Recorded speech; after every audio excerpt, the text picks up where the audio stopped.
Hey guys, how you doing?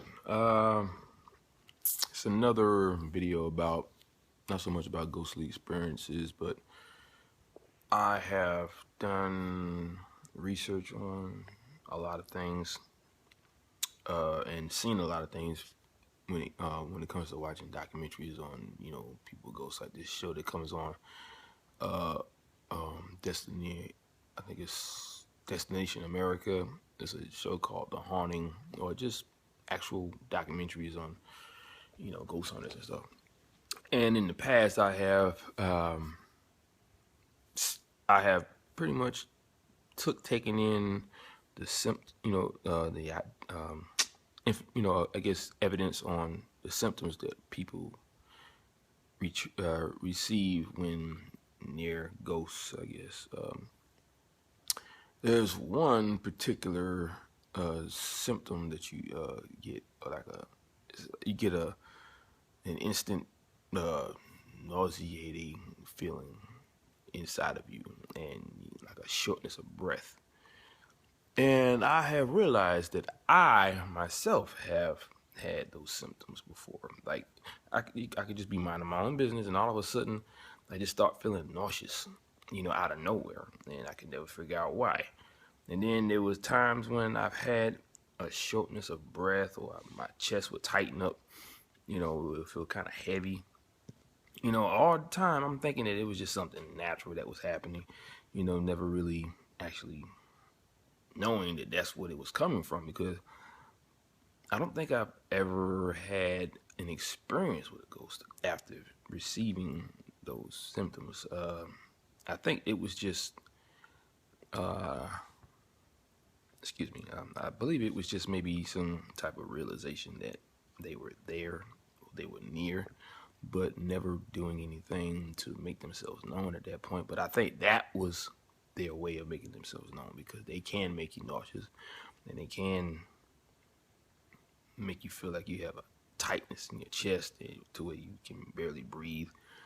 Um, I have had these symptoms before, and the crazy thing is, like I said, I mean, I've never noticed that was one. I've never noticed that was the symptoms that are carried after being in contact with a ghost or being near a ghost. So, I haven't had. I don't think I've had that experience since I've been in my house.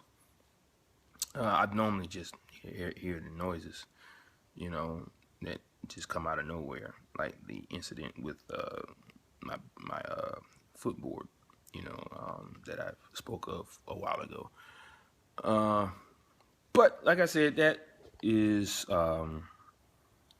what I started to surmise at later on in time. Later on, after having these experiences, I never knew that feeling nauseous or feeling like a shortness of breath was a symptom of being in contact or being uh, in the presence of a ghost. So, if anybody out there has felt like this, who do have ghostly experiences like me, um, that is something that you should look into and basically take heed to, because if you feel like that, then there's a ghost around you.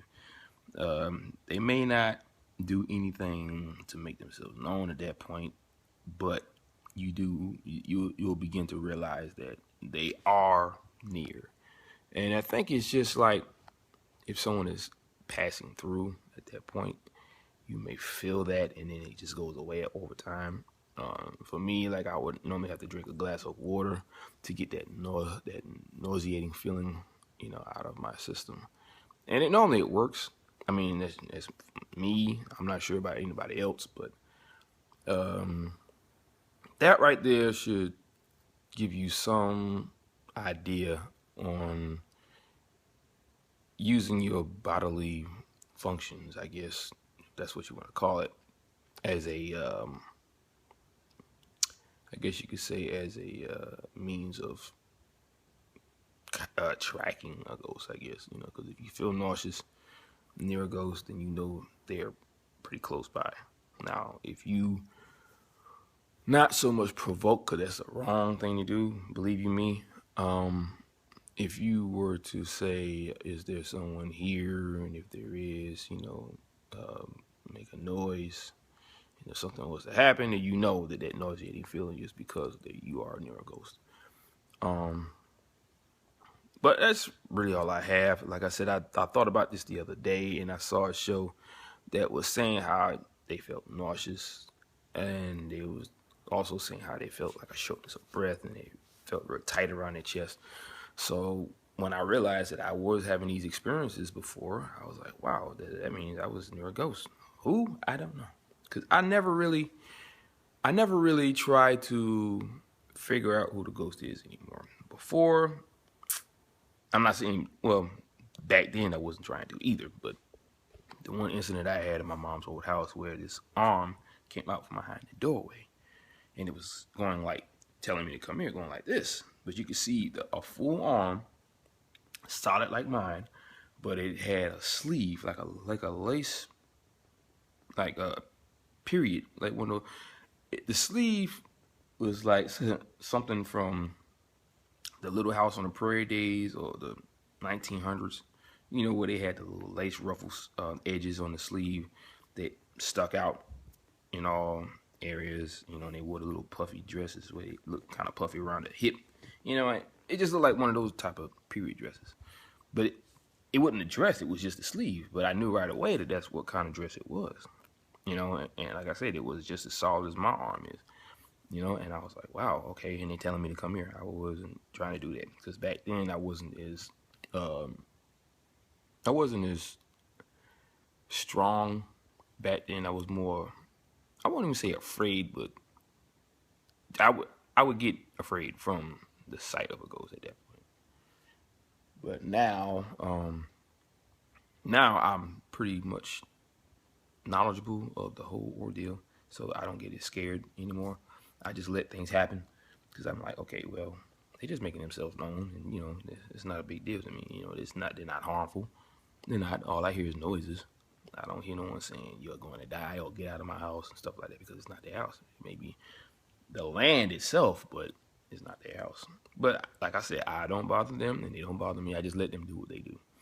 And I think after they realize that I haven't had too many experiences, I mean, I still feel certain things like someone is watching me every once in a while, especially when it's nighttime.